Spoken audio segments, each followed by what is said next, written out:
pues es muy lamentable, la verdad, a nosotros también nos conmueve y que estemos y que los pobres estén condenados a vivir en la pobreza. Bueno, bueno, continuamos con el capítulo 2. Acá hablaremos sobre las promesas rotas por las instituciones o organizaciones internacionales. Stiglitz habla sobre el rompimiento de las promesas de las organizaciones internacionales que les hizo a los pobres del mundo. Para Stiglitz, estos organismos internacionales aplican políticas económicas como si fueran unas recetas o algo al estilo, sin estudiarlo bien, sin haberlo planteado bien. Es decir, no se realiza un estudio prácticamente como se debe o como debería ser de las necesidades de cada país y de la demanda de cada habitante de los países del tercer mundo. Y ahí pone un ejemplo de Etiopía, que está ubicado en Asia, país que recibe donaciones y ya que lo que produce es menor a lo que consumen. Es indignante también y esta oportunidad. Esto genera costos sociales altos, eh, y las políticas de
El consenso de Washington estaba basado en las economías de filtración.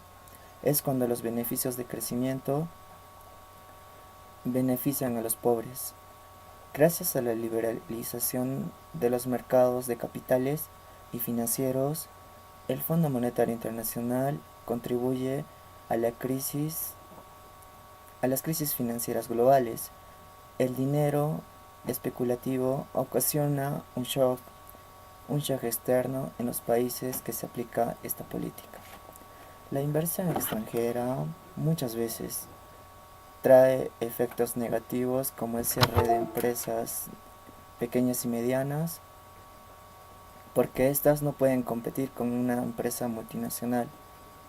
Este efecto es mayor aún si se aplica una privatización reversiva.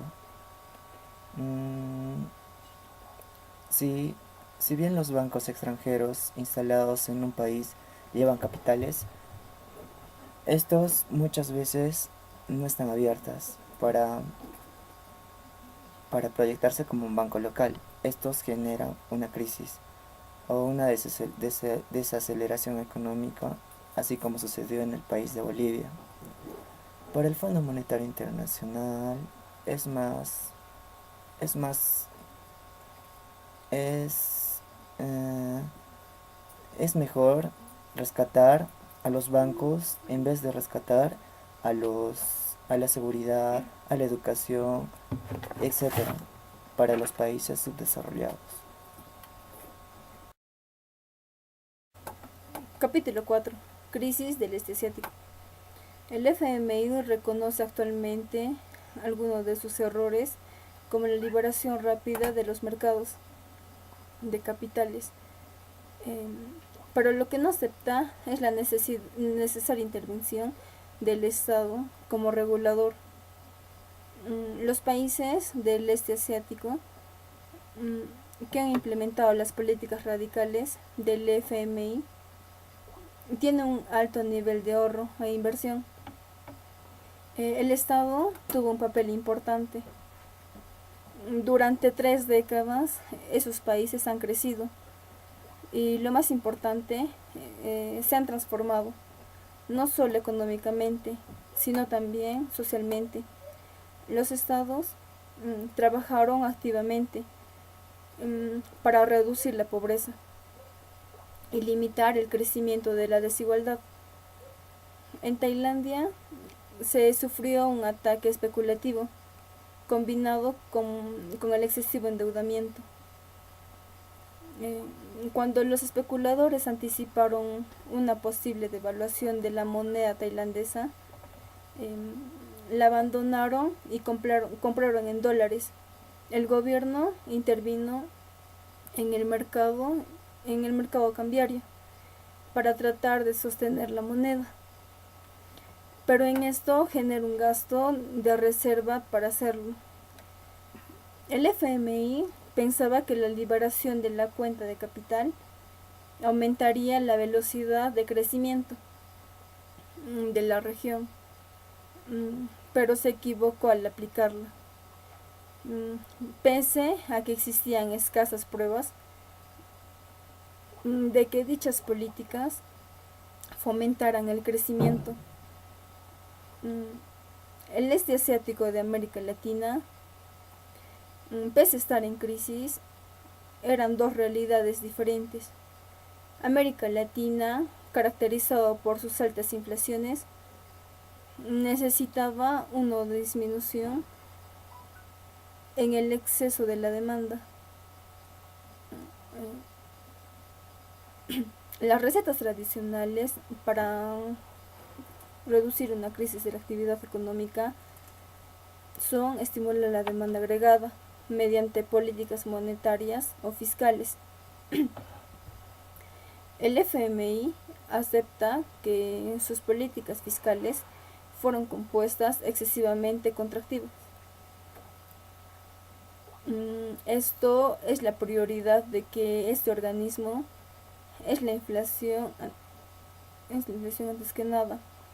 En el este asiático, en los años 90, como consecuencia de las políticas fiscales y monetarias contractivas, combinadas con políticas financieras cerradas, trajo como consecuencia la reducción de rentas, lo que redujo las importaciones, lo que aumentó los superávit comerciales.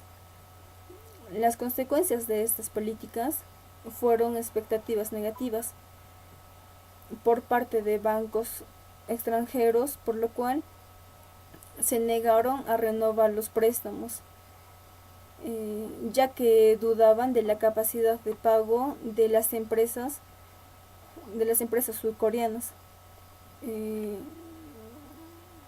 Al consumarse el hecho que las políticas están muy apalancadas, provocó las quiebras sistemáticas de las empresas y los bancos, por consiguiente, incrementaron sus cuentas de morosidad y de incobrabilidad.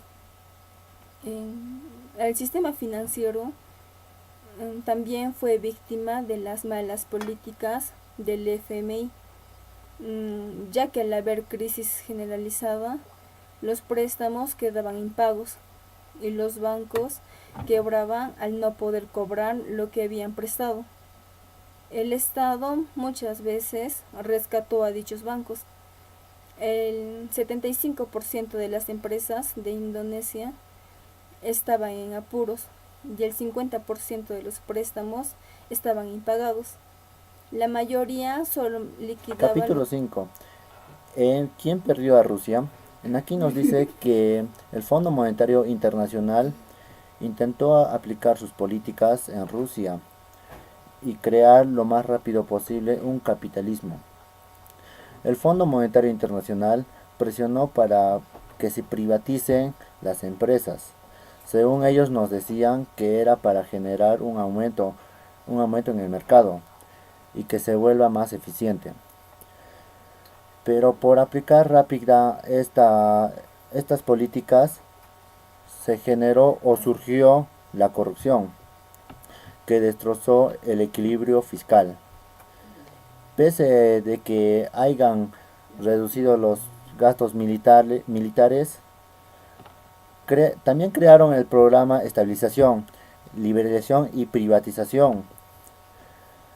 Este programa no era exactamente para una mejora en la economía o un crecimiento económico, más al contrario, generó la inversión, los ahorros disminuyeron, esto fue producto a la inflación y también malgastaron fondos de la privatización.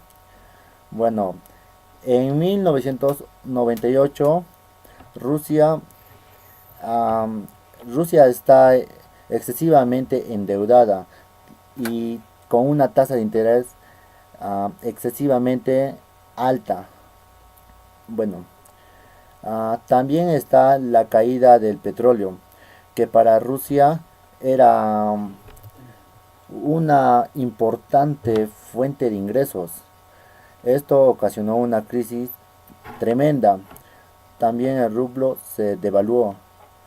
Hubo aumento de importaciones, hubo y unas exportaciones disminuyeron. El FMI planteó un rescate para esta crisis, que dio un total de 22.600 millones de dólares, que esto según los datos que da el Banco Mundial, el Producto Bruto Interno de Rusia está por debajo de 2/3 de lo que fue en el año 1989.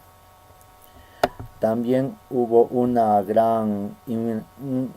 gran incremento de desigualdades y un incremento de pobrezas. Bueno, las principales causas por las cuales Rusia está en crisis es por la privatización que fue mal realizada o mal hecha, la liberalización del mercado de capital y la inexistencia de privatizaciones. Capítulo número 6. Leyes comerciales injustas y otros agravios. En este capítulo nos dice que las pruebas más contundentes de que el FMI, el Fondo Monetario Internacional y Estados Unidos, en general muchas de las veces dictan políticas inconscientes, como en caso del aluminio. Después de que el precio del aluminio bajara, los productores norteamericanos han acusado a Rusia de dumping. Dumping quiere decir, consiste en vender un producto por debajo del precio normal. Pero la verdad, Rusia solo vendía a precios internacionales debido a la deceleración de la demanda mundial. Otro caso ocurrió con la producción del uranio. Decían que Rusia hacía dumpling como en el caso del aluminio. Estos conflictos solo existían para proteger el Fondo Monetario ah, estadounidense. Continuando con el capítulo 7, voy a hablar un poco de parte de los mejores caminos hacia el mercado. Como vemos, las transacciones económicas son fáciles y son muy difíciles para aplicar, en tanto en lo que son los gobiernos locales o regionales, tienen una terapia de choque. ¿A qué se da a conocer el choque? Es para controlar una inflación. En caso de los países subdesarrollados y desarrollados, como vemos que los países de Latinoamérica, que somos un país subdesarrollados, y los países desarrollados son los países como Estados Unidos, México y los países europeos. Como vemos, voy a interpretar cómo es un enfoque sobre los países que tienen ahogamiento. Unas palabras que podría decir económicamente, que podría ser una crisis. Asimismo, lo ideal sería aplicar una política gradualista que da la privatización al establecer simultáneamente una economía básica. ¿A qué me doy a conocer una economía básica? A que hagan unos préstamos hacia los países jóvenes y que intervengan al debido marco legal a lo que es el manejo de aranceles, de los impuestos y muchas cosas. Como vemos, en el sector privado o en el sector público, nos vamos a ver a la privatización en la que es la comunidad financiera internacional, por la cual quiero hablar una parte de dos países muy grandes, lo que son en la que es la economía grandes económicas. Voy a hablar sobre China. Uno de los países de China es que hace la privatización parcial, que aplica juntamente ingresos de sistema. Los sistemas son de doble precios. ¿Cuál sería de los precios? Sería los precios del libre mercado y los precios del libre privado. También quiero ver quiero hablarles también sobre hacia el futuro, los mercados. Hablemos uno de los problemas, por ejemplo, que está pasando en Rusia, sobre la estabilidad. Estabilidad se da a conocer sobre lo que es económicamente, sobre su valorización de su moneda. Y otra sería la privatización. Bueno, allá en Rusia mismo no se privatiza tanto lo que son el sector público. Otro sería la liberalización de los grandes mercados. Pueden optar por muchos rublos, o sea, a que el gobierno ruso apoya a las grandes y microempresas.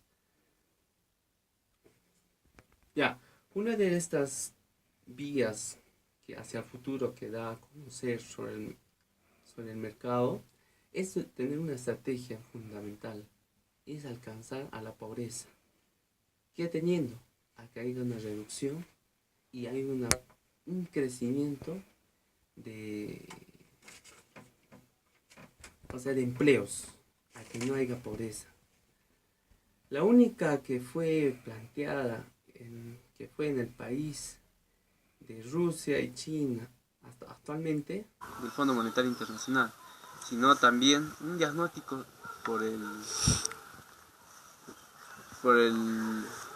Fondo Monetario. Por ejemplo, la preocupación de muchos déficits y balance de pagos.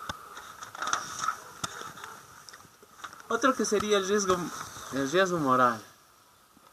La forma en que el Fondo Monetario maneja las bancarrotas que se da a conocer sobre la crisis y constituyen un campo adicional. Los programas del Fondo Monetario Internacional dan, como dicho, prestamistas, dando a conocer prestamistas occidentales que lo ocurren, por ejemplo, en Rusia. En Rusia ha pasado por una crisis económica. Otro que sería el rescate a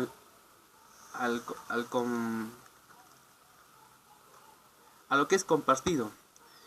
En pocas palabras, el Fondo Monetario Internacional deseaba que las identidades privadas compartieran todos sus rescates. O sea, a que den una solución, a que compartan con los países.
Países subdesarrollados a los países desarrollados.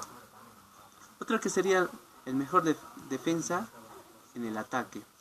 Esto se da a conocer al expandir el papel del Fondo Monetario como prestamista a la última instancia.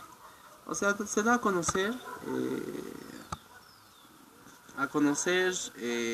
o aplicarse un papel de prestamista a última instancia. Esto da a conocer el préstamo a los países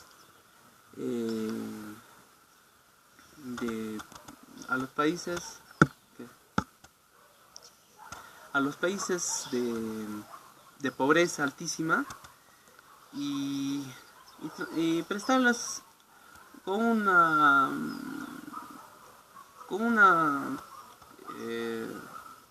sustentarlas por lo menos con unos bonos bancarios, para que así el país de donde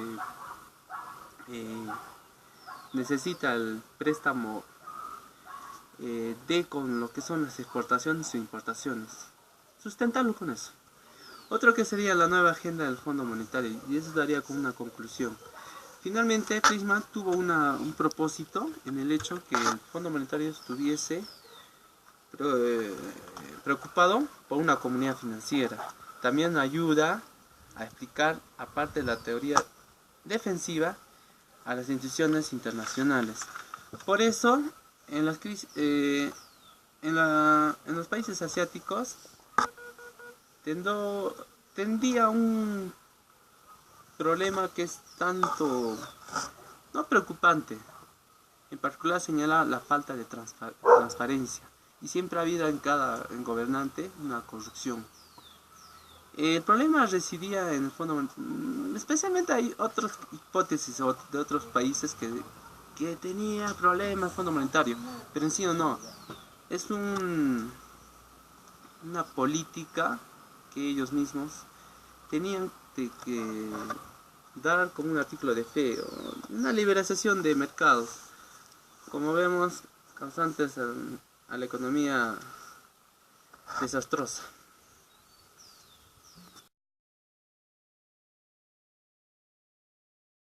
Amigos, continuando con el video, el tema que yo les voy a hablar es el capítulo número 9, que es Camino hacia el futuro. En este capítulo trata de la globalización y dice que la globalización es mala, sino que el problema es cómo es gestionada.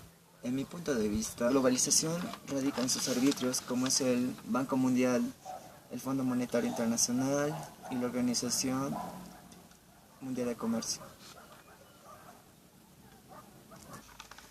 Bueno, en conclusión, la globalización, por lo menos para los pobres, no funciona, ya que para algunos la buena solución sería abandonar esto, pero para mí esto no sería una buena opción, ya que la globalización ha llegado para quedarse, ha producido grandes beneficios para nosotros y ha propiciado que la sociedad luche por la instauración en todo el mundo para la democracia.